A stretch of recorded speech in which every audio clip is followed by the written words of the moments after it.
संक्षिप्त योग विशिष्ट के निर्वाण प्रकरण उत्तरार्ध में जीवन मुक्ति की प्रशंसा तथा इच्छा ही बंधन है और इच्छा का त्याग ही मुक्ति है, इसका सविस्तार वर्णन और उससे छूटने के उपाय का निरूपण श्री वशिष्ठ जी कहते हैं। रघुकुल भूषण राम, जितने अनर्थ स्वरूप संसारिक पदार्थ हैं वे सभी जल में आवर्तकृत भांति भिन्न भिन्न रूप धारण करके चमत्कार पैदा करते हैं, अर्थात इच्छाओं को उत्पन्न करके चित्त को मुंह में डाल देते हैं। हम तो जैसे सभी लहरें जल स्वरूपी हैं, वैसे ही संपूर्ण पदार्थ वस्तुतः नश्वर स्वभाव के ही हैं। जैसे बालक की चिंता से कल्पित यक्ष पिशाच आदि का रूप उनके सामने आकाश में दिख पड़ता है, परंतु मुझे जैसे ज्ञानी के लिए वह कुछ भी नहीं है, उसी तरह मेरी दृष्टि में तत्वता ये विषय कुछ नहीं है, परंतु अज्ञानी के चित्त में यही सत्य सा प्रतीत होता है। यह विषय पत्थर पर खुदी हुई पुतलियों की सेना की भांति रूपालोक तथा बाह्य और अभ्यंतर विषय से शून्य है। फिर इसमें विश्वता कैसी?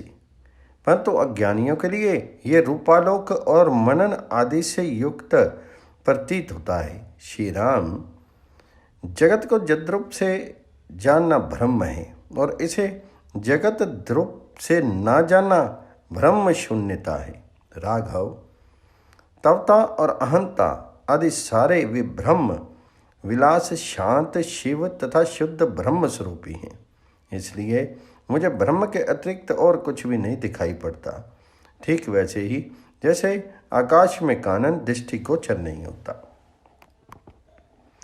श्री राम, जिसकी चेष्टा प्रारब्धवश कर्मों के कठपुतली की तरह इच्छा शून्य तथा व्याकुलता रहित होती है, वही विश्रांत मन वाला जीवन मुक्त मुनि है। जीवन मुक्त ज्ञानी को इस जगत का जीवन बांस की तरह बाहर भीतर से शून्य और रसहीन और वासना रहित प्रतीत होता है। जिसकी इस दृश्य प्रपंच में रुचि नहीं है और हृदय में जिसे चिन्मात्र अदृश्य ब्रह्म ही अच्छा लगता है, उसने मानो बाहर भीतर से शांति प्राप्त कर ली और वह इस भाव सागर से पार हो गया। रघुनंदन, शास्त्रज्ञों का कहना है कि मन का इच्छा रहित हो जाना ही समाधि है, क्योंकि मन को जैसी शांति इच्छा का त्याग कर देने से प्राप्त होती है, वैसी सैकड़ों उपदेशों से भी उपलब्ध नहीं होती। इच्छा की उत्पत्ति से जैसा दुख प्राप्त होता है, वैसा दुख तो नरक में भी नहीं मिलता, और इच्छा की शांति से जैसा सुख मिलता है, वैसे सुख का अनुभव तब ब्रह्मलोक में भी नहीं होता। इसलिए समस्त शास्त्रों, तपस्याओं, यमों और नियमों का पर्यवसान इतने में ही है कि इच्छा मात्र को ही दुखदायक चित्त कहते हैं, और उस इच्छा की शांति ही मोक्ष कहलाता है। प्राणी के हृदय में जैसी जैसी और जितनी जितनी इच्छा उत्पन्न होती हैं, उतनी उतनी ही उसके दुखों के बीजों की मूठ बढ़ती जाती है, तथा विवेक विचार द्वारा जैसे जैसे उसकी इच्छा क्षीण होती जाती है, वैसे वैसे ही उसके दुखों की चिंता रूपी विसूचिका शांत होती जाती है। संसारिक विषयों की इच्छा आसक्तिवश ज्यों ज्यों घनीभूत होती जाती है, त्यों त्यों दुखों की चिंता रूपी विषैली तरंगे बढ़ती जाती हैं। यदि अपने पुरुष प्रयत्न के बल से इस इच्छा रूपी व्याधि की चिकित्सा ना की जा सकी, तो मैं ये दृढ़तापूर्वक समझता हूँ कि इस व्याधि से छूटने के लिए दूसरी कोई औषध है ही नहीं। यदि एक ही साथ संपूर्ण इच्छाओं का पूर्णता त्याग ना किया जा सके, तो धीरे धीरे थोड़ा थोड़ा करके ही उसका त्याग करना चाहिए, रहना चाहिए। इच्छा त्याग के साधन में संलग्न नहीं, क्योंकि सन्मार्ग का पथिक दुख भागी नहीं होता। जो नराधम अपनी इच्छाओं के क्षीण करने का प्रयत्न नहीं करता, वह मानो दिन पर दिन अपने आप को अंधकूप में फेंक रहा है। इच्छा ही दुखों को जन्म देने वाली इस संस्कृति रूपी बेल का बीज है। यदि उसे आत्मज्ञान रूपी अग्नि से भली भांति जला दिया जाए तो ये पुनः अंकुरित नहीं होती। रघुकुल भूषण राम, इच्छा मात्र ही संसार है और इच्छा का आवेदन अभाव ही निर्वाण है। इसलिए निरर्थक नाना प्रकार के उलट फेर में ना पड़ करके केवल ऐसा यत्न करना चाहिए कि इच्छा उत्पन्न ही ना हो। जिसे अपनी बुद्धि से इच्छा का विनाश करना दुस्साध्य प्रतीत होता हो, उसके लिए गुरु का उपदेश और शास्त्र आदि निश्चय ही निरर्थक हैं। जैसे अपनी जन्मभूमि जंगल में हरने की मृत्यु निश्चित है, वैसे ही नानाविध दुखों का विस्तार करने वाली इच्छा रूपी विश्व के विकार से युक्त इस जगत में मनुष्य की मृत्यु बिल्कुल निश्चित है। यदि मनुष्य इच्छा द्वारा बाल को जैसा मोड़ ना बना दिया जाए तो उसे आत्मज्ञान के लिए बहुत थोड़ा ही प्रयत्न करना पड़े। इसलिए सब तरह से इच्छा को ही शांत करना चाहिए, क्योंकि उसकी शांति से परम पद की प्राप्ति होती है। इच्छा रहित हो जाना ही निर्वाण है और इच्छा युक्त होना ही बंधन है। इसलिए यथाशक्ति इच्छा को जीतना चाहिए। भला इतना करने में कौन सी कठिनाई है। जरा जन्म और मृत्यु रूप करंज और खैर के वृक्ष समूह का बीज इच्छा ही है। अतः उसे शम रूपी अग्नि से सदा भीतर ही भीतर जला डालना चाहिए। जहाँ जहाँ इच्छा का अभाव है वहाँ वहाँ मुक्ति निश्चित ही है। अतः विवेक वैराग्य आदि उपायों की प्राप्ति पर्यंत अपनी शक्ति के अनुसार उत्पन्न हुई इच्छा का सर्वथा विनाश कर डालना चाहिए। इसी तरह जहाँ जहाँ इच्छा का संबंध है वहाँ वहाँ पुण्य पापमयी दुख राशियों तथा विस्तृत पीड़ाओं से युक्त बंधन पाशों को उपस्थिति समझो। जो जो पुरुष की आंतरिक इच्छा शांत होती जाती है त्यों त्यों उसका मोक्ष के लिए कल्याणकारक साधन बढ़ता जाता है। विवेकहीन आत्मा की इच्छा को जो भली भांति पूर्ण करना है वही मानव संसार रूपी विश्व वृक्ष को सींचना है। सर्ग 36 समाप्त। 37वां सर्ग। तत्व ज्ञान हो जाने पर इच्छा उत्पन्न होती ही नहीं, और यदि कहीं उत्पन्न होती सी दिखे तो वह ब्रह्म स्वरूप होती है। इसका संयुक्तिक वर्णन।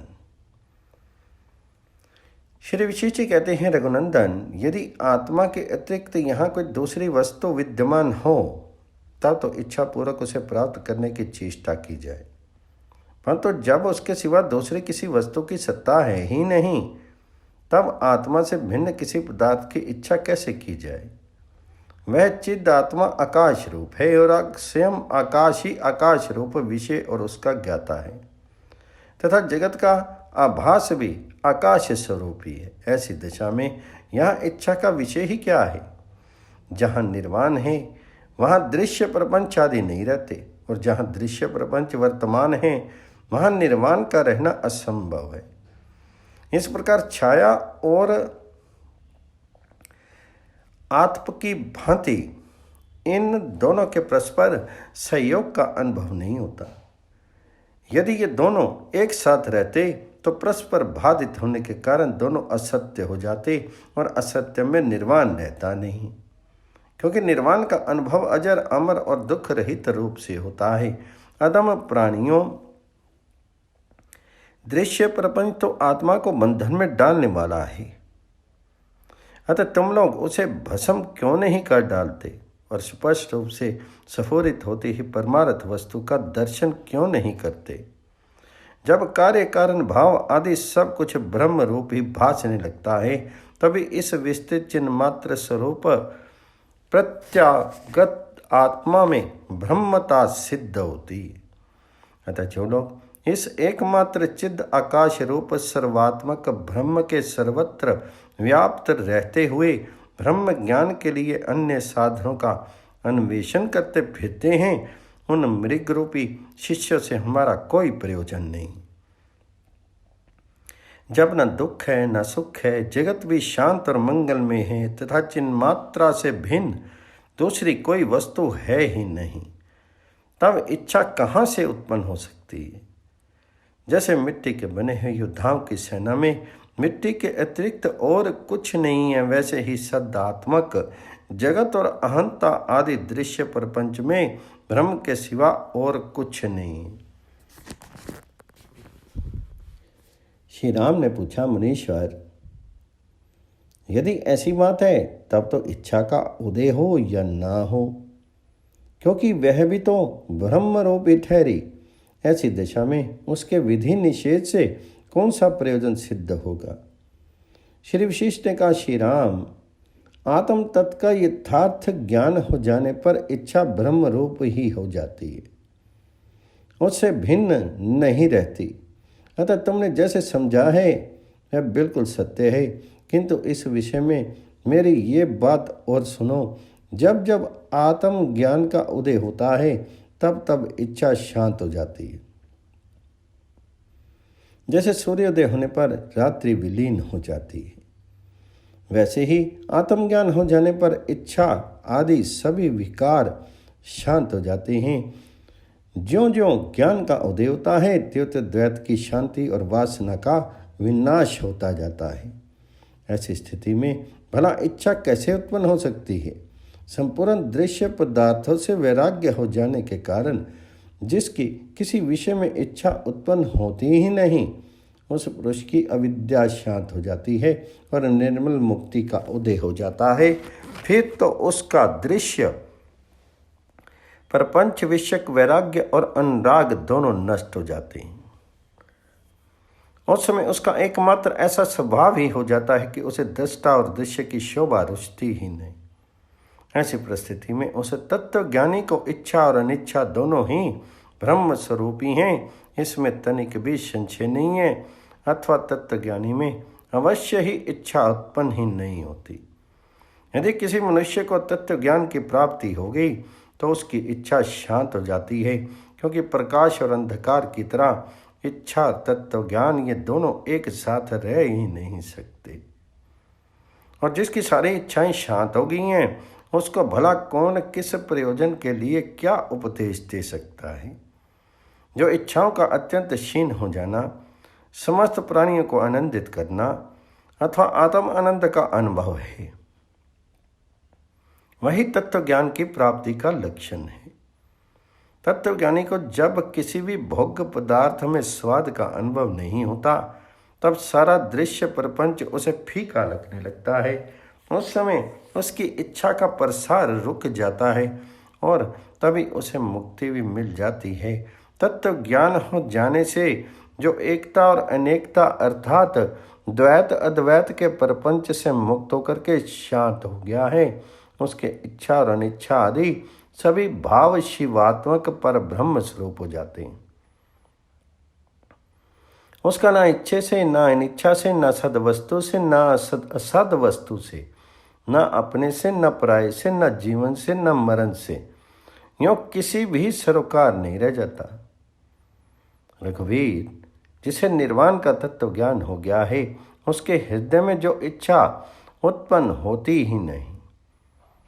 यदि कदाचित उसमें इच्छा उत्पन्न हो भी जाए तो वह शाश्वत ब्रह्म स्वरूपी होती है। यह जगत न दुख रूप है न सुख रूप, बल्कि आज्य शिव स्वरूप और शांत। ऐसी भावना से जिसका अंतःकरण शिला की भांति सदृढ़ हो गया है, उसे विद्वान लोग तत्वज्ञ कहते हैं। इस प्रकार पूर्व वर्णित परमात्म तत्व का निश्चय करके जो धीर आत्मा योगी निर्तिशयान आनंद स्वरूप परमात्मा की भावना से विष को अमृत रूप में परिवर्तित कर देने की भांति दुख का सुख रूप में अनुभव करता है, वह प्रबुद्ध कहा जाता है। जगत की सत्ता का अभाव समझ में आ जाने पर जब एकमात्र दृश्य अनुभव रहित जिनमें आकाश ही सर्वत्र व्याप्त देखता है, तब सब में समान रूप से रहने वाले सौम्य शांत एवं आनंद में परमात्मा में स्थिति हो जाने पर जीव का अहंता का भ्रम मिट जाता है। ये जो कुछ चरात्मक जगत दिखाई पड़ रहा है वह सब शांत चिद्ध आकाशात्मक ब्रह्म रूपी है। इसके सिवा और जो कुछ दिखता है वह दूसरों के मनोराज्य के नगर की तरह असत्य है।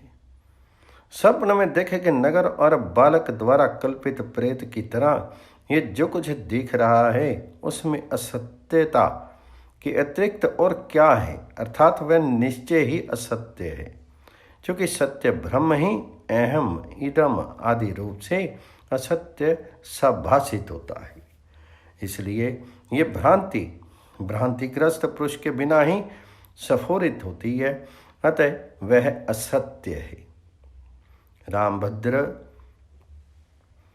वास्तव में तो चाहे इच्छा हो या अनिच्छा, सृष्टि हो अथवा परले, इससे यहाँ ना तो किसी की कोई हानि है और ना इससे कुछ लाभ ही है। ये जो इच्छा अनिच्छा, सत्य असत्य, भाव अभाव और सुख दुख आदि की कल्पनाएं हैं, इनमें से किसी का भी तत्वज्ञानी के चिद आकाश में उत्पन्न होना संभव नहीं है। विवेक द्वारा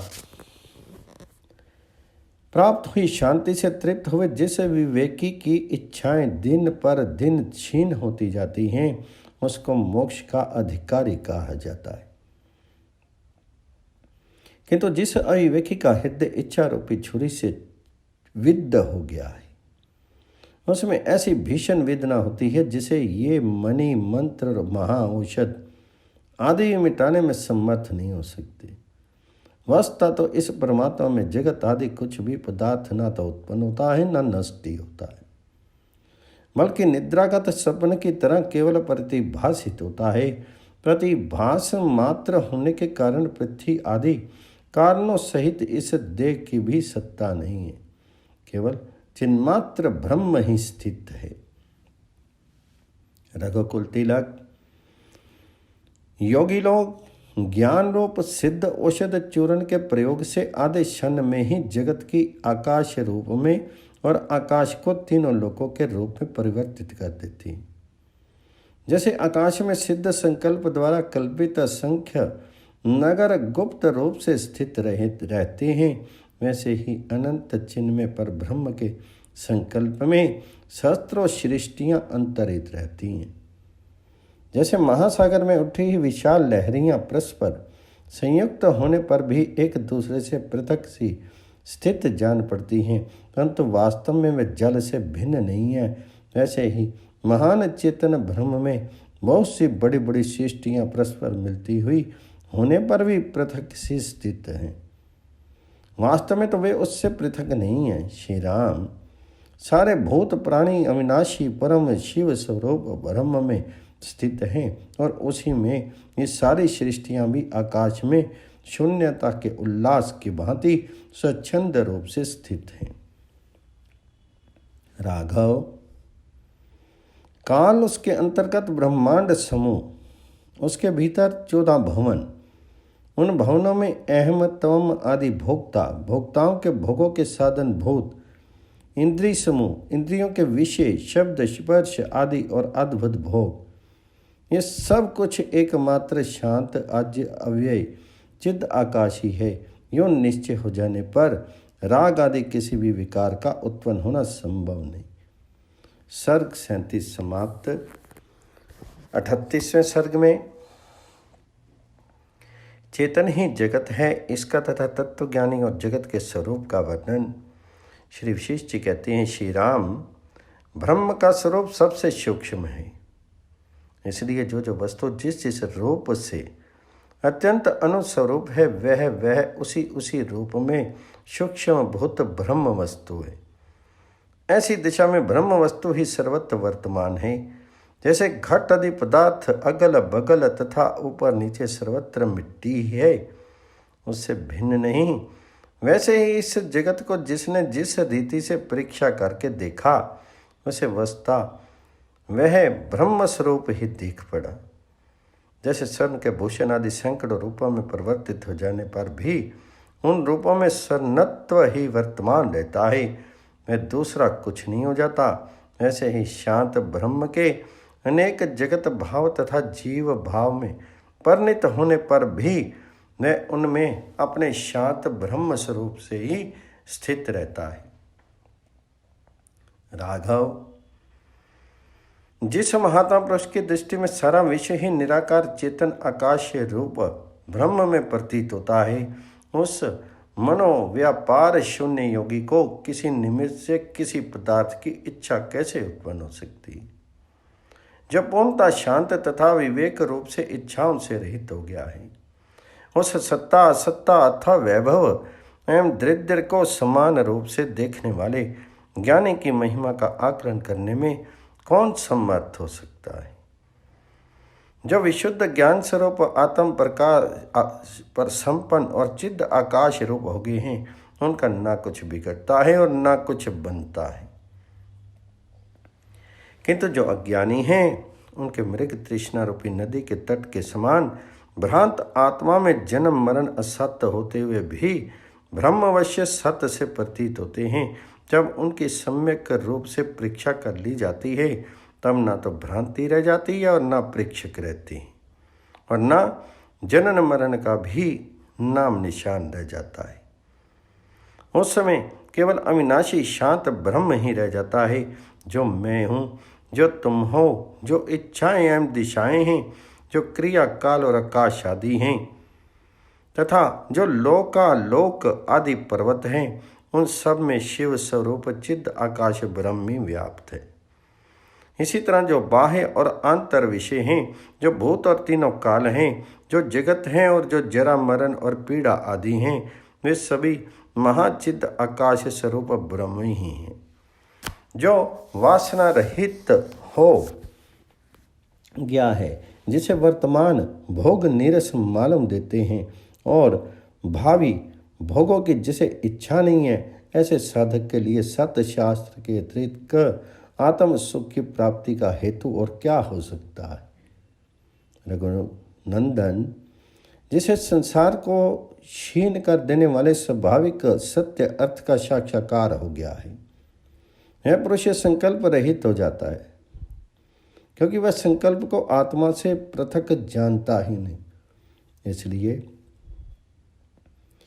यह संकल्प आभास असत्य है, जिसके आवरण छीन हो गए हैं और जिसकी सारी इच्छाएं शांत हो गई हैं।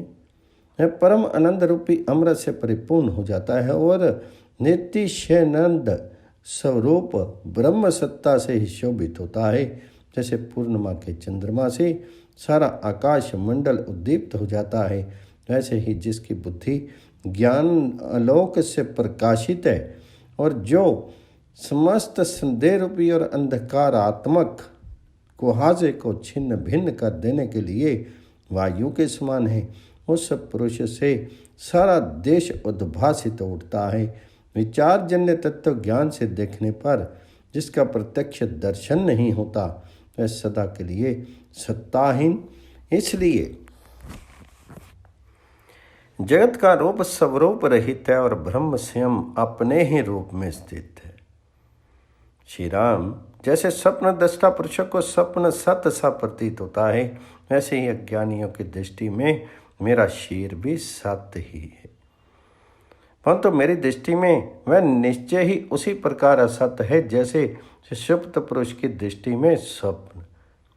उसके साथ जो मेरा व्यवहार होता है वह स्वरूप स्थित पर ब्रह्म स्वरूपी है, परंतु वे जो कुछ देखते हैं भले ही देखा करें, उनमें मेरा कोई प्रयोजन नहीं।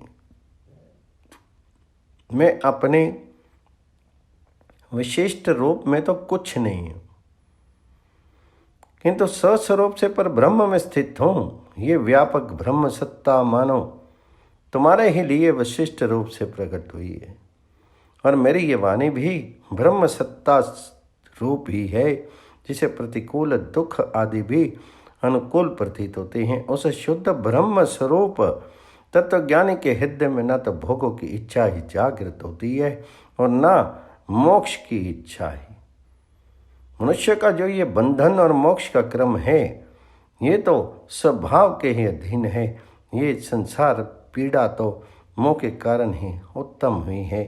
कैसा आश्चर्य है जो गौ के खुर में सागर का भ्रम हो रहा है। जब जब ज्ञान रूप सूर्य अपने पूर्ण प्रकाश से स्थित होता है तब तक भोग रूपी अंधकार का नाश हो जाता है और उसका अस्तित्व रहते हुए भी वह अनुभव में नहीं आता। यों भोग अंधकार के नष्ट हो जाने पर बुद्धि आदि कारणों का समूह अज्ञान की सत्ता से रहित हो जाता है और ब्रह्मकार वृत्ति के प्रकाश से उद्भासित हो उठता है।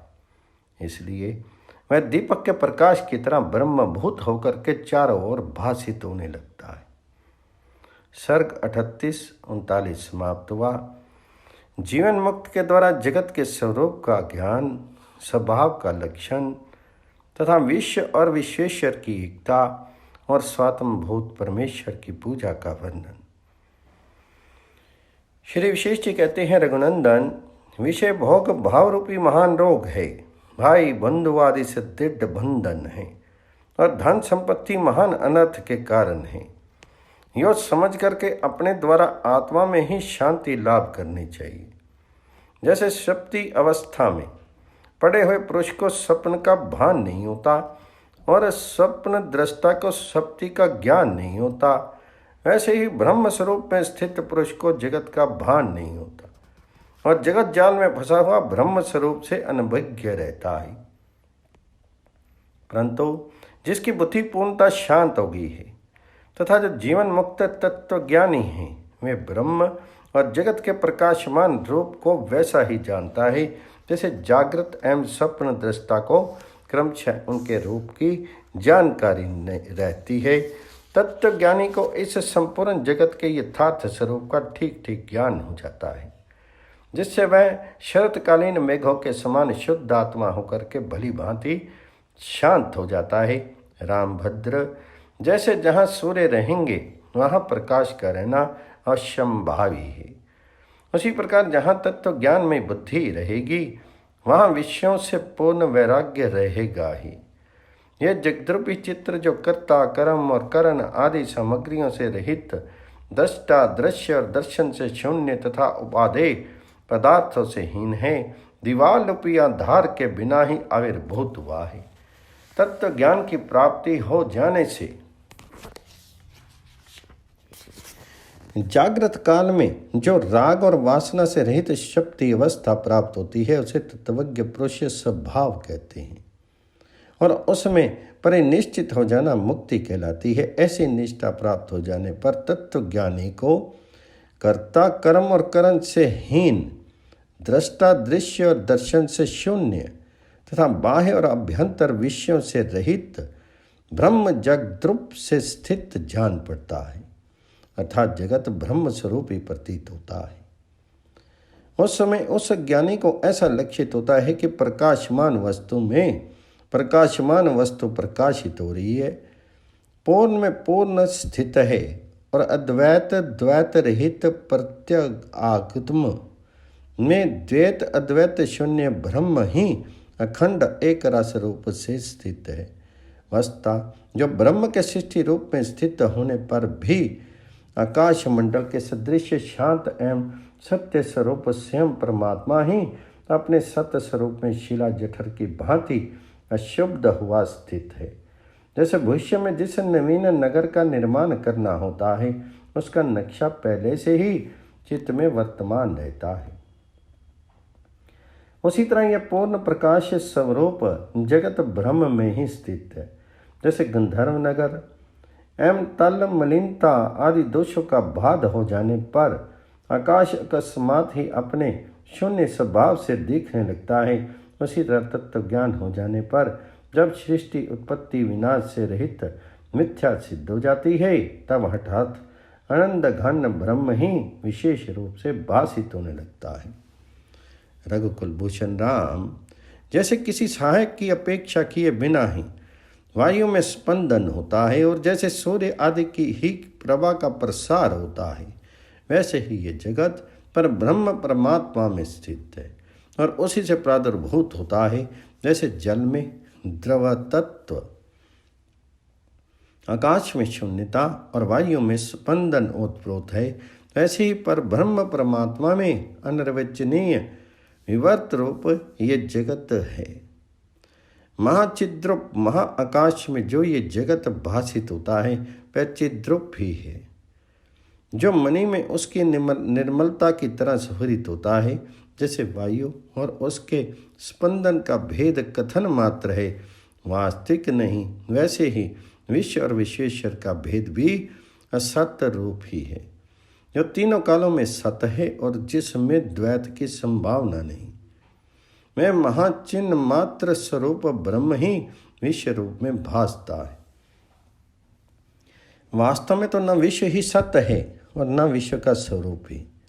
जो रूप ब्रह्म का है वही रूप जगत का है, तथा जो रूप आकाश का है वही रूप उसके गुण सारी शून्यता का है। फिर इनमें द्वैत अद्वैत का होना असंभव है। पत्थर पर खुदी हुई सेना में पाषाण तत्व की तरह एकात्मा सर्वव्यापक निर्मल चिन्मात्र सरस्वरूप पर ब्रह्म परमात्मा के स्थित रहते कार्य कारण को विचित्रता कहाँ से और कैसे संभव हो सकती है, तथा द्वैत के संभव न होने के कारण आकाश में आकाश शून्यता कैसे हो सकेगी। वत्स राम,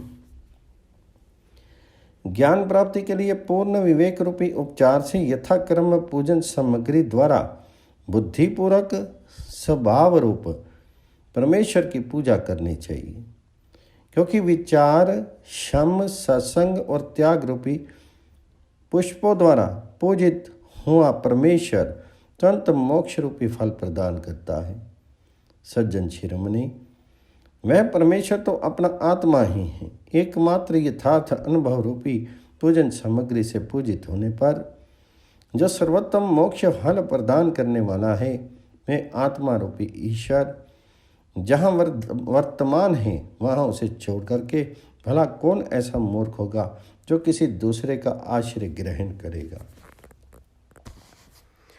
मनुष्य को अपने अंदर शम रूपी अमृत के सिंचन से विवेक को धीरे धीरे ऐसे बढ़ाना चाहिए जिससे वह विषयों की भ्रांति से पुनः नष्ट ना हो जाए।